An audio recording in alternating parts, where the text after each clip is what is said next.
This here is known as my time. 410 to 15, you're mine. This is my life as I live with my cat and me. What you got to give? So sit and explore my life while I walk through life with strive. But I'm here for all to show, even those left behind can glow. Book it in advance. I don't know whether that's, if it's not booked and we need to have a meeting in 2 hours, then I'm pretty sure we can just say the boardroom is ours for that, you know, in that 2 hour period. Number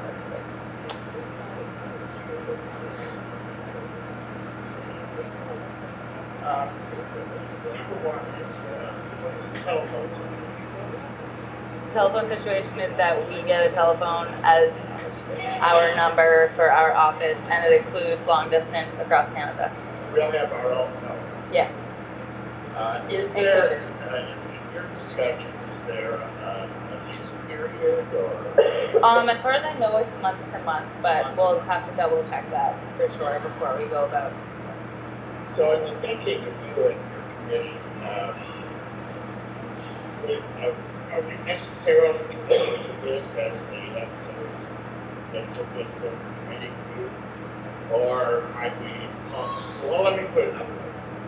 We really have two buckets of desperately need. One is an office and a telephone. Mm-hmm. Second one is the navel or the bosom for us to meet and Yeah. really hang out with. So, this sounds like it's not such a great place for hanging out. It's a great place. I know it well. It's a great place. But it might not be a place where hanging out would be good. So, I'm just wondering if we keep an open mind about other possibilities. Other possibilities have been explored. I looked into Robert Street Social Center as well. They were kind of met on the idea because their hours, they're only open 2 days a week. The Hub would be another one. We'd also have to pay for membership there, and there's also a lot of groups and individuals who already use the Hub for office space. This is just kind of what has fallen in our lap as being the best option thus far, but it's still open to other places for sure. So guys, I didn't really feel like going out today. It's kind of yucky, cold and all that, so decided to hang out in here today and decided to check up on the online GAs that they were having, setting up the live stream. Turn this down, setting up the live stream so we can actually attend it online. We've been talking, having a discussion about getting an actual microphone so people can talk into the live stream, so we can actually have people hearing what's going on and everything, which would be nice. So I'm going to sit and watch this. And also, I got into watching science shows again today. Started with watching a little bit of Cosmos with Carl Sagan the other night. And now I'm watching a series called The Universe on the History HD channel, which is live streaming on Justin TV, which is pretty interesting. I'm learning a lot. I've already, from watching one episode so far where they talked about dark energy and dark matter, that program alone has already changed my views on how the universe works, just from that 40-minute program. And I already had a preconceived idea of how the universe would end up and so on, and that program already changed that outlook and how I perceive it. So once this GA is done, going over things, they've already talked about things that matter to me, the legal, different announcements, and upcoming rallies, and the legal stuff, really. So I'm going to finish listening to some of this and then go back to the science stuff. I'll see if I learn anything special. I'll talk to you guys about it. So the online GA is all done and over with. It was alright.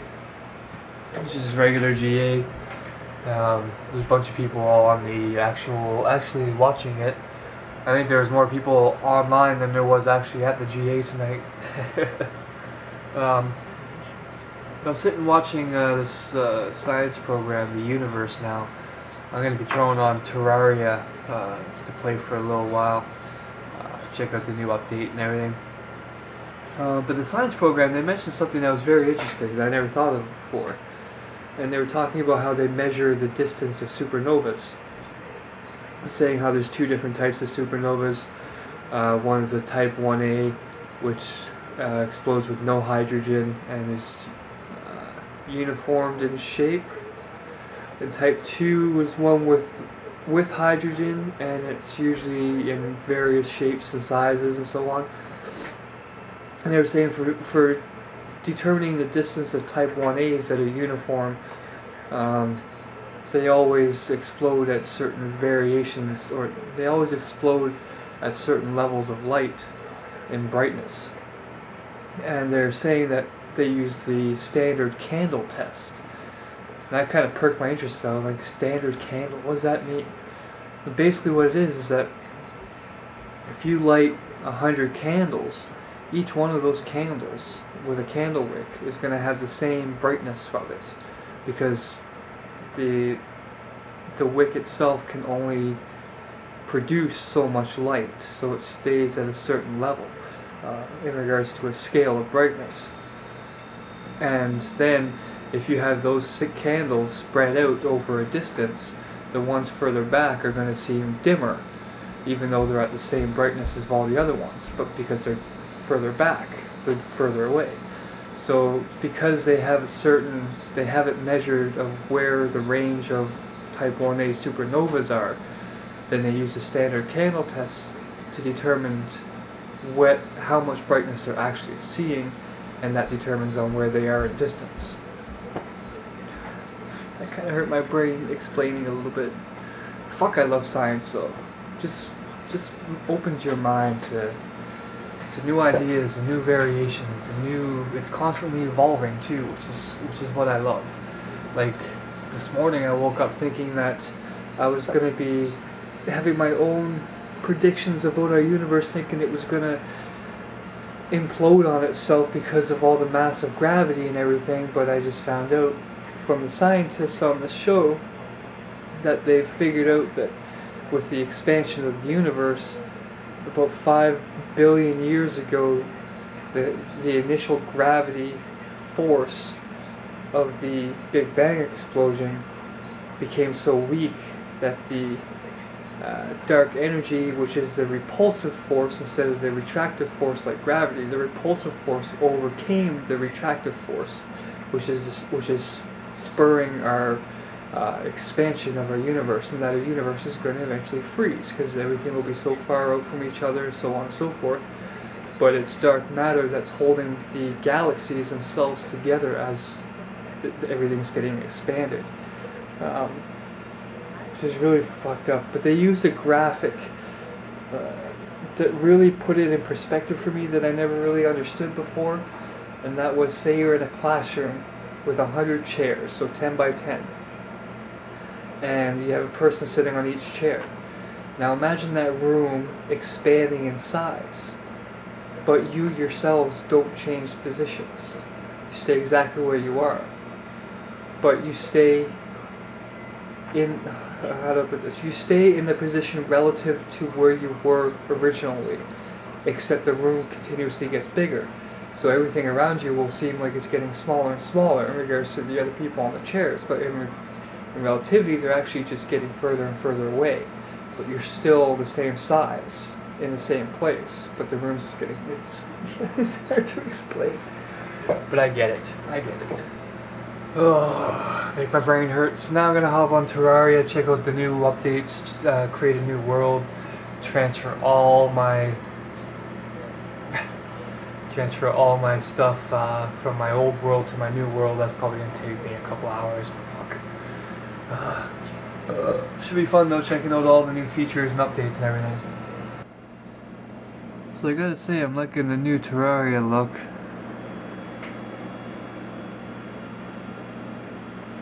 Started a nice large map. And let's see here.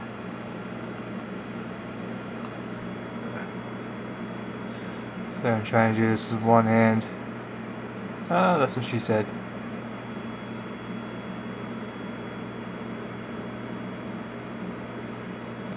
So you got all kinds of There's the colors.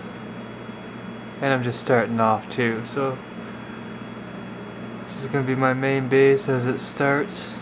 I went and got a few of the NPCs right off the bat because I transferred over all my goodies from my medium-sized map, which if I need something I can always go get. And I picked up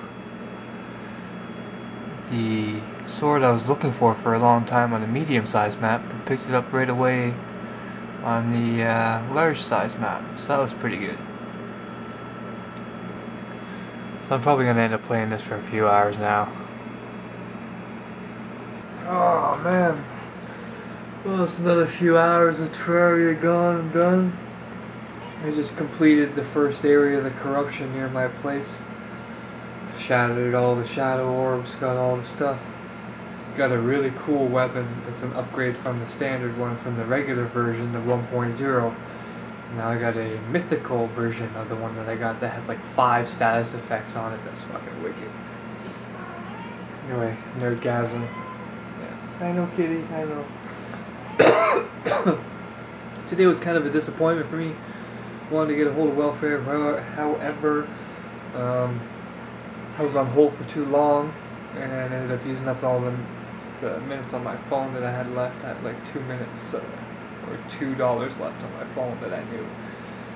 My phone seemed to want to work today, so I used up that, and then I went to the career center, and the guy let me use the phone, but after sitting on the phone for 20 minutes he told me I needed to get off it because it wasn't for work related things, so I couldn't use it. So I got to figure out I'm going to look up where the address is for the office and just go talk to them, I think. And maybe get a good walk out of it in the process. Who knows? Well, I got the kitty cat here. Hey, you little shithead. Oh, yes. What? Oh, you like that? Oh, you like that, don't you? Oh, yes. Blah. That's gonna be it for me for today. Nice, boring ass day. It was interesting seeing the live stream up, and the next GA I get to, I'll make the proposal to get an actual microphone, spend a little bit of cash on a real good mic for the MacBook they have set up there to do the live stream. Maybe increase the sound quality or whatever. We'll see how that goes. There's a lot of things in the works right now in regards to Occupy. A lot of spontaneous action type deals. Yes, kitty. Hi. Hi. Yes. Hi. And a few New Year's stuff in January. But we'll get to that stuff when we get to it. So other than that, I'll see you guys tomorrow. Hope you had a good day. Kitty cat, leave me alone. I feel like I'm gonna sneeze. No kitty. And I'll see you guys tomorrow. Stay strong, stay wise. Peace.